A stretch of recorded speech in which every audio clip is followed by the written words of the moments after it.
From Kansas State University, this is Agriculture Today. Eric Atkinson with you. Coming up today, K-State's Dan O'Brien will report on the latest local grain bids around Kansas and the incentive to sell versus store new crop grain. And he'll talk about the dramatic surge in fertilizer prices, how that might influence planting decisions next spring, during Dan's weekly segment on the grain price trends. Then from the Farm Service Agency, Chuck Pettijohn covers several USDA program items, and he'll talk about how recent federal decisions on pandemic protocols are impacting local FSA offices and the services they provide to you producers. And standing by for a look at the Kansas Agricultural Weather Outlook, K-State's Chip Redmond. All that right here on Agriculture Today.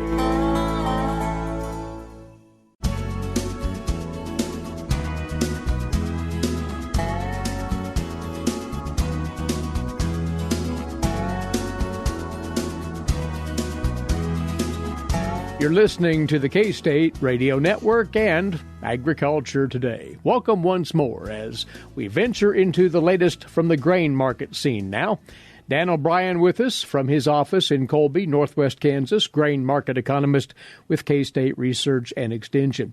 Dan, as you're well aware, out in your neck of the woods, fall harvest is rolling now in the better part of Kansas and elsewhere, and considerable progress been made in a lot of locations because of open weather. So are the markets now starting to react to any extent to harvest results, do you think? Well, certainly the U.S. harvest rolling in, and no, tremendously impactful reports of yield disappointments. In fact, if anything, for the soybean market, I guess optimistic reports.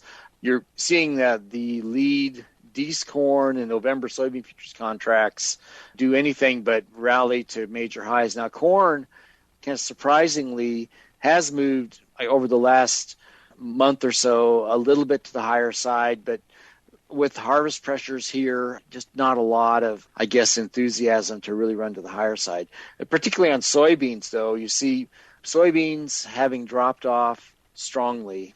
They're quite weak. I guess that's a negative way to look at drop off strongly. But long-term downtrend since really June, with some volatility during the summer, and you can just put that right on the trend line, moving down at a steady rate and lower here of late. What's kind of defied that has been the wheat market, as we've seen wheat prices had come down off of late July highs, had fallen down into early September, and now have jumped back up. A number of things happening internationally in terms of concerns about supplies in Russia. Russia still has equivalent of $60 a ton fee that they're charging just to try to keep things in control. Ran across some information talking about protein premiums really affecting the markets. Of course, this follows on the heels of what's happened in the hard-red spring wheat areas and white wheat areas of the United States and Canada. The wheat markets in Kansas, as we speak, the weakest wheat price being offered right now of the 6 locations that I try to follow: Colby, Salina, Topeka, Garden City, Hutchinson, and Columbus, taking the highest price that's offered in each one of those locations. Columbus was at $6.90 per bushel, but here you see Colby $7.05, Salina $7.16, Topeka $7.26, Garden City $7.21. That's Garden City. That's not the heart of export world generally, and Hutchinson at $7.21. So it's pretty strong wheat prices.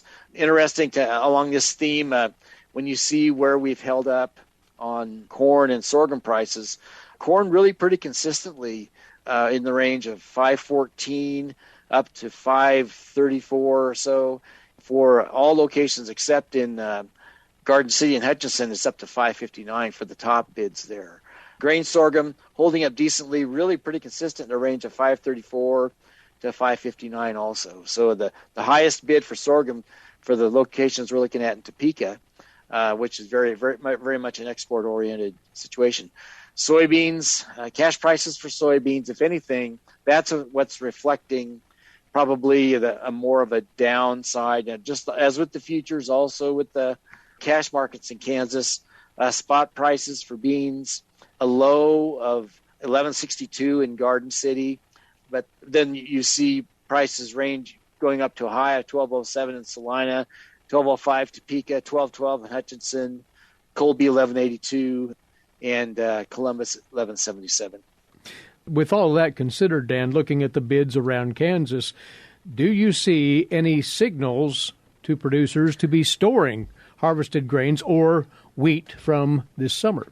Well, one thing that I do notice is that there aren't a lot of forward contract bids. Of course, we're in the midst of harvest, but when I look on some of the commercially available grain price bid tools that you can look at, I see cash bids, but not much out there very long. So you're kind of forced to look at the futures because the forward contracts, at least right now, really aren't showing up. That'll come later, post-harvest probably.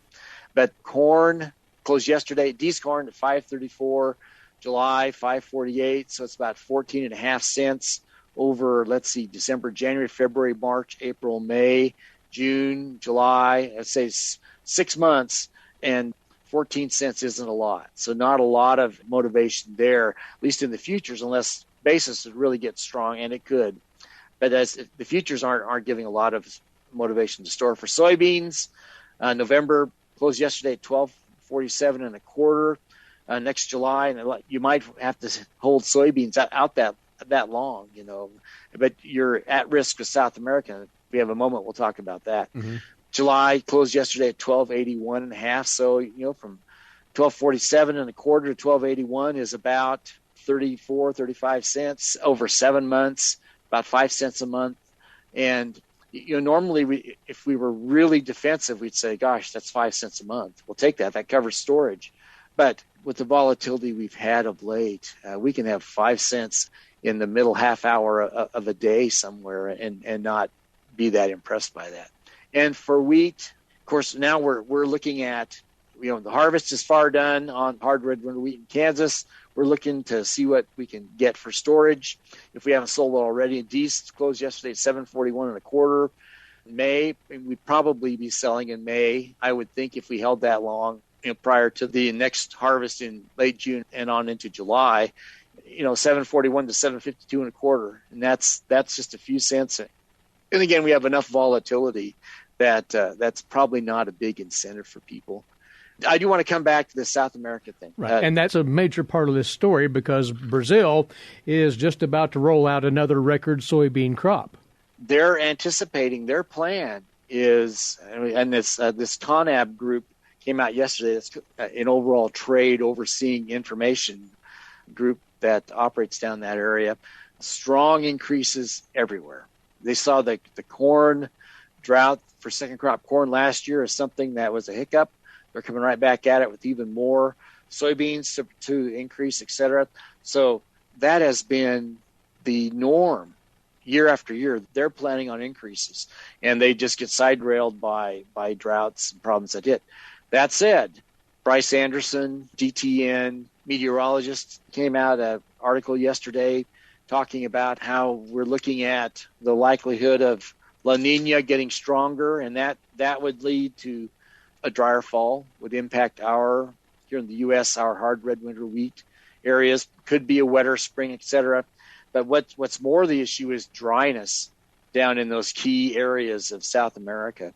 So here we're talking about just kind of so-so storage prospects on the one hand, but then out of the other side of my mouth, you say, well, gee willikers, there's a likelihood with the weather pattern of things being dry down there during a time frame when they're planting those crops in the next several months. So we shall see. But I know what the markets are kind of planning on. No big issues, no problems. But the weather forecasts sure raise a worrisome specter on South America being able to deliver on its hopes and promises. One further thing here, if we might, Dan, and it is an attention grabber, to say the least, in production agriculture, crop production more specifically, these skyrocketing fertilizer prices, ascending ever closer to those 2008 levels that everybody looks back at not so fondly. Couple that with the questions about availability of fertilizer. One starts to look ahead, as we are wont to do, to the next production season, almost as the combines roll. And the thought here is, will this potentially push 2022 acreage more toward soybeans and away from high fertilizer use crops like corn? Well, it's sure possible. What we hear in the quote country is great concern about gaining access to fertilizer for crops, and corn with its strong need, any feed grain actually, for 1.1, 1.2 pounds of N per yield goal. And could be a year or two to look at wheat. And wheat with its high prices could be a way for people to mitigate some of the, really what's now is the risk of getting the inputs. And we hear both fertilizer and herbicides, pesticides being talked about in terms of this. And I think without being panicky, it's really time to look closely at what our cost of production will be. And in light of that, you were talking earlier where the futures are at. You look at D's corn of next year at 527. If we have strong inflation in input costs, is 527 with a basis adjustment, is that break even? That's kind of what we're staring at right now. This epidemic of tight supplies in almost every ag and energy commodities bring the cost of things higher, and that may be more the issue in the next 6 to 12 months, the issue of getting inputs to get the crops in, than even with where the prices go. Well, as our producers are well aware, it's always something in crop production. Dan's notes on the markets on agmanager.info. As always, Dan, thank you. Next week, we'll visit once again. Thanks, Eric. Take care. Grain market commentary from Dan O'Brien, grain market economist with K-State Research and Extension. On this Agriculture Today.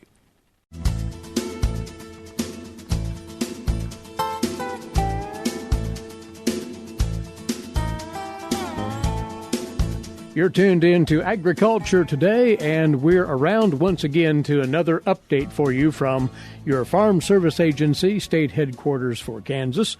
Joining us is the Acting State Director for the FSA, Chuck Pettijohn. Chuck, thanks for joining us once more.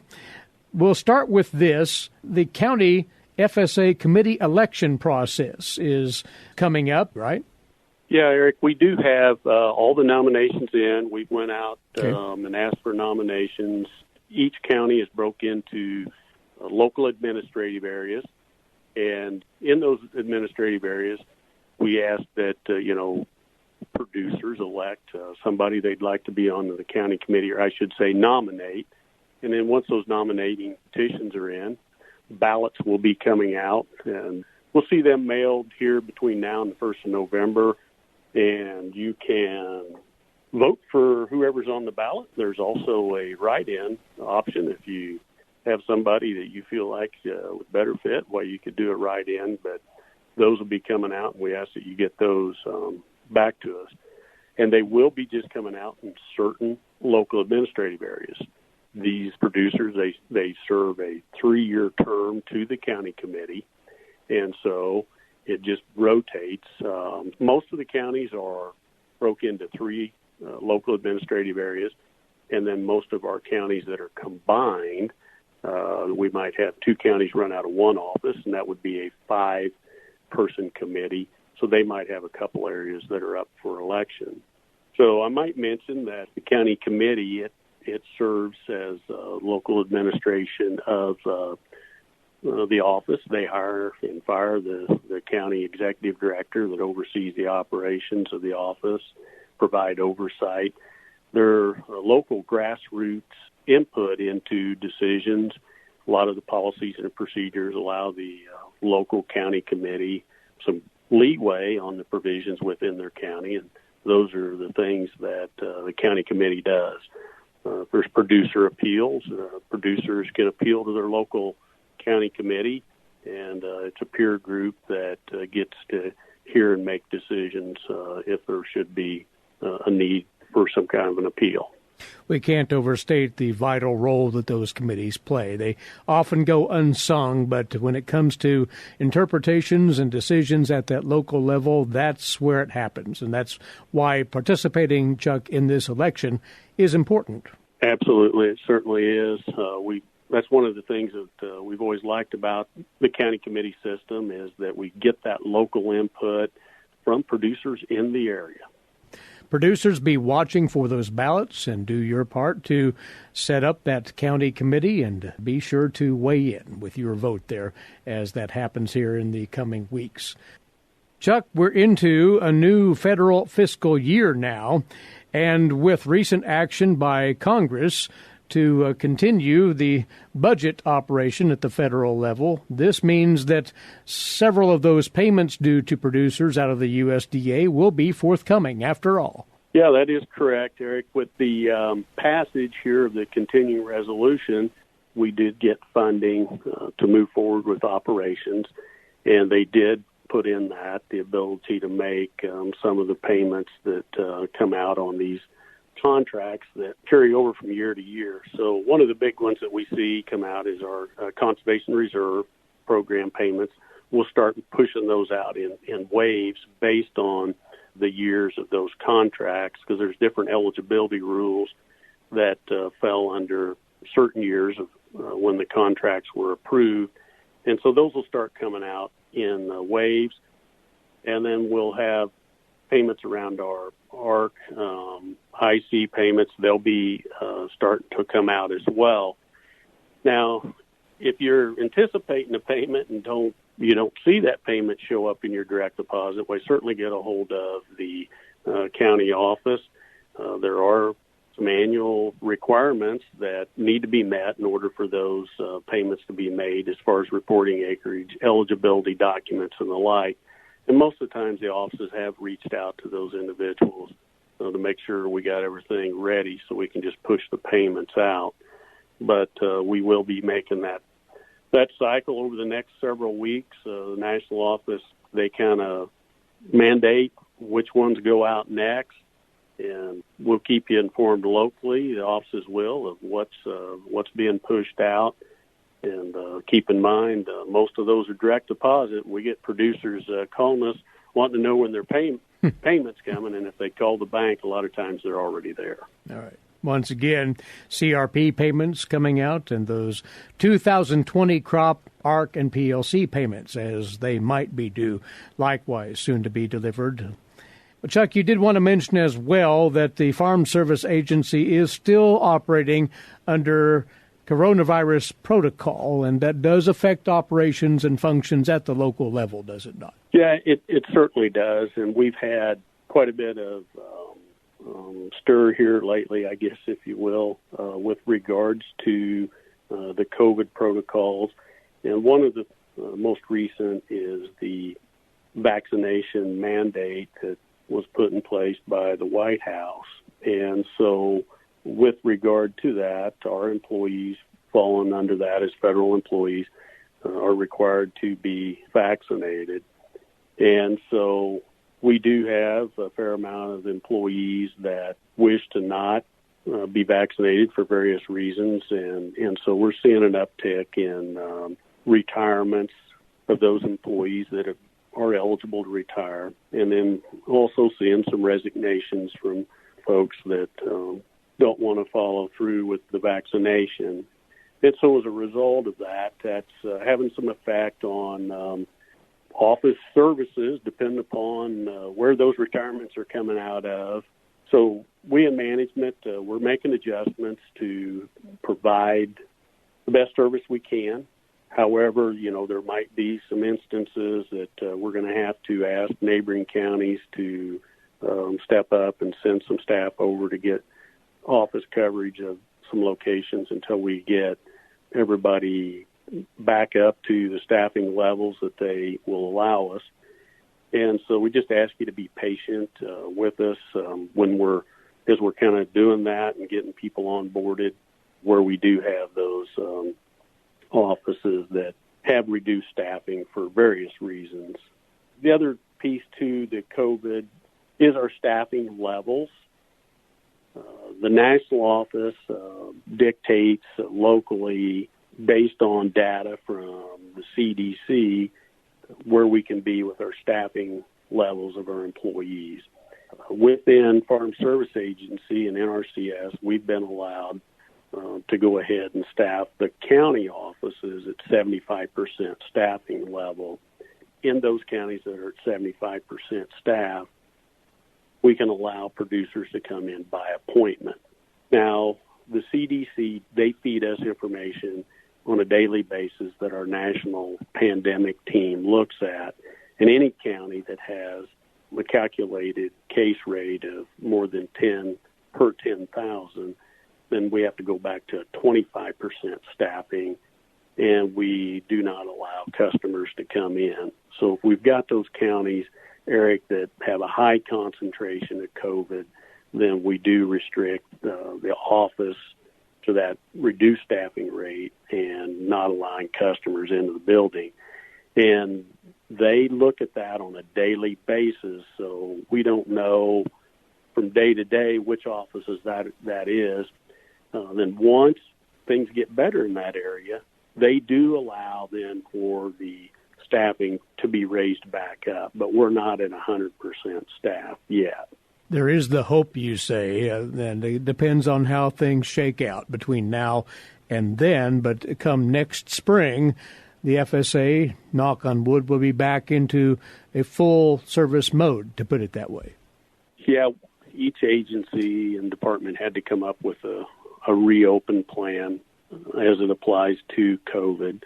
And as long as the trends trend down and the numbers continue to get better moving through this winter, the agency's goal is to have us fully staffed and operational by March 14th. Now, with regards to that, when I say agency, hopefully in the field that the service centers will be ahead of the curve on that if they will allow us, because we're already at 75% staff versus a national office or Kansas City office, things like that are in some of these bigger federal buildings. They'll be a little slower about getting folks onboarded and fully operational, but they're telling us right now the plan is March 14th, and so we hope to be way ahead of that curve at the local county level. Any questions about any aspects of USDA programs pertaining to you producers? Why, do bring them up to your local FSA personnel. Those good folk are willing to help. And Chuck, thanks for going over this with us today. We'll talk again soon. Well, thanks for having us. We certainly appreciate it. That's Chuck Pettijohn, the Acting State Executive Director of the Farm Service Agency here in Kansas, here on Agriculture Today.